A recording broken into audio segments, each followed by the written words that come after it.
Hey, it's me. Uh, I've got a mustache now. Let's not worry about that. It looks weird. Let's all move on. So, as you can see behind me, Gran Turismo and Blue Beetle. I don't really have a ton to say about either of these movies on their own, so I decided I'd just lump them in together into one review. And this is unscripted, so who knows what I'll say. Let's start with Gran Turismo because that's what I saw first. It okay, so it's based on a true story about the events of someone winning an event in Gran Turismo the game, where they got to actually learn how to drive a race car and get their own team to race. I mean, as far as video game movies go, it's an interesting direction to go. Like it makes total sense to base it off of this story about name will lose me. Jan. I know his name is Jan. I'll put it up on screen. Martinborough. I think that's it. Jan Martinborough. And yeah, it's a good movie, but and since there's like there's a couple issues I have.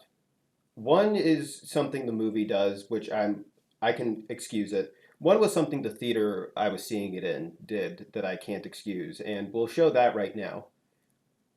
So, okay, imagine there's something above me and something below me.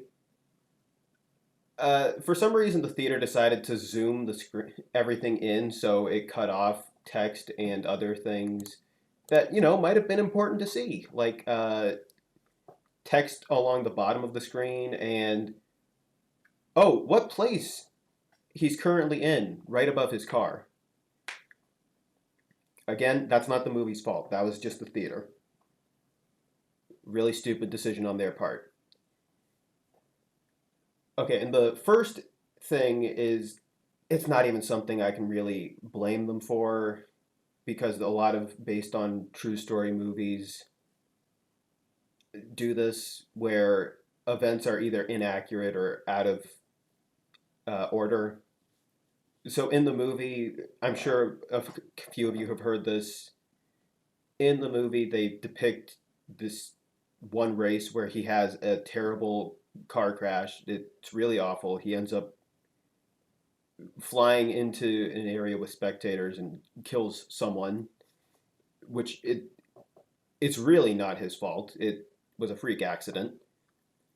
But the order in which it happens, like it happens to make the movie more interesting and he becomes discouraged and doesn't want to keep racing possibly, but and then they go to Le Mans to win one of the hardest races ever.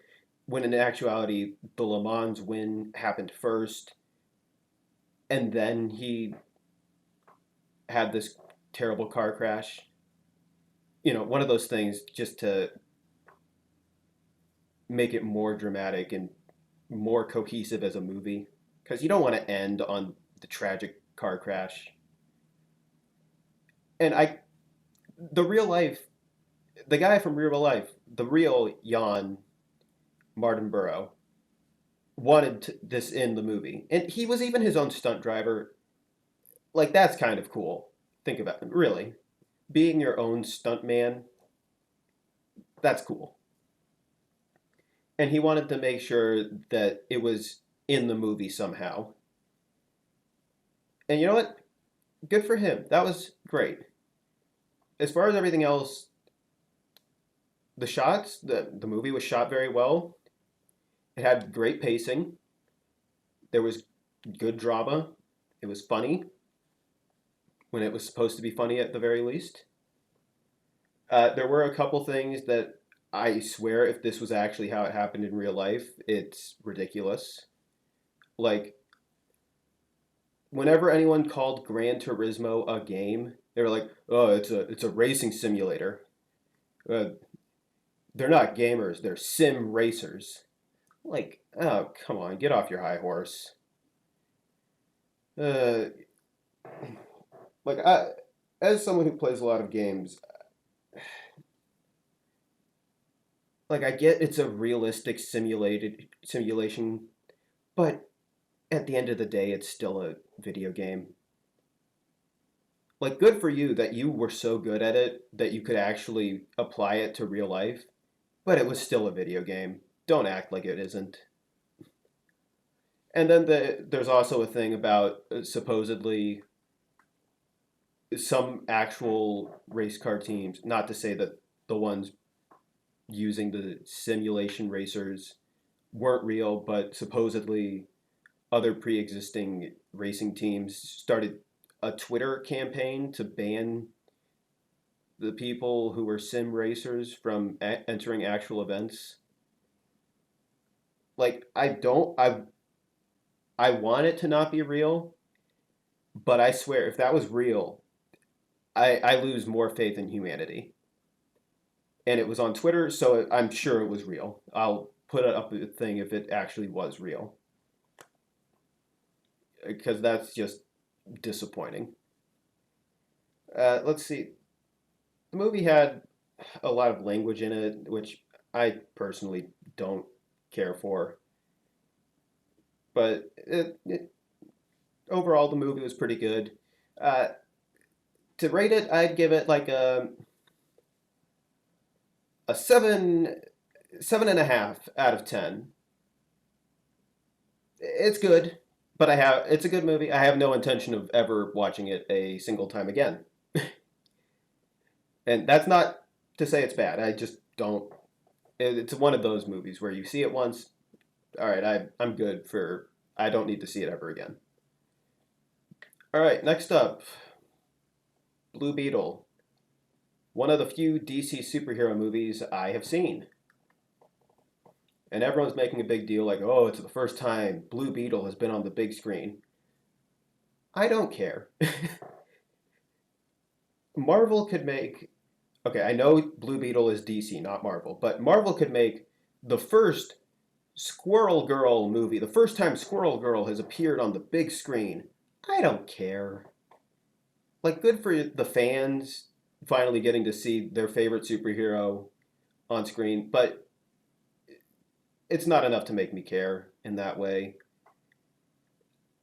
Like, there are so many superheroes that could just get their own movie now. And it's why why is it such a big deal for this one random superhero to get their own movie? I'm probably being tone deaf right now or something, but that's just me. I just this is getting to be a bit much like a rant, so sorry, I'll move on. Again, this it's another superhero origin story movie. I've seen plenty of those at this point. Superheroes have been driven into the ground so much the last 15 years, it feels like. I will say I did enjoy this movie at the very least. Was a it was better than the average Marvel origin story movie at this point. Even a little bit better than I'd say the average just standard Marvel product or piece of media at this point. So good for you, DC. You're making strides, but it's still not enough to get me truly invested. The movie was decently funny. There were a lot of subtitles in it, which I think was an issue for some people. Apparently, some of the subtitles got cut out, either because there was, I think, crude language in Spanish, or they just didn't want people having to read that much. I don't like. I was fine with the amount they had. They probably could have had more in because it's weird to hear them talk and then you don't know what they're saying at all. But they'll put subtitles in for almost everything else they're saying in that scene. And then there's a couple words they'll say, and it's like, okay, we don't get to know what that is unless you know how to speak Spanish. Uh, let's see what the main character was pretty decent. Jaime, spelled like Jamie, but pronounced Jaime. Just so we're clear here. Uh, yeah, he was pretty good. His family, his sister got on my nerves. His grandmother was pretty good. His dad was good. His mom was okay, but barely a character. And then George Lopez played his uncle, and the George Lopez character just got on my nerves. Like almost every other line out of his mouth was something annoying. And he was like the family member they focus on the most, it felt like, at least in the middle and last half of the movie. Let's see what else. There were a couple inappropriate scenes, but that's just run of the mill for movies these days. And I probably sound like a broken record there. I mean, like, there's a scene where he's pulling his shirt down to cover up something. What else? Oh, he went to. Okay, this is just like a random detail, but he went to Gotham Law. Why would you go to Gotham City, one of the most dangerous places for law school? All right, I really got nothing else to say about Blue Beetle. It was like a 7 out of 10. Again, I have no intention of ever watching it again in my life. Okay, uh, this has been another Marcus Talks multi movie review. Okay, this is the first Marcus Talks multi movie review, uh, but another Marcus Talks movie review. All right, thank you all. Good night. Have fun. Everything else that you might also need.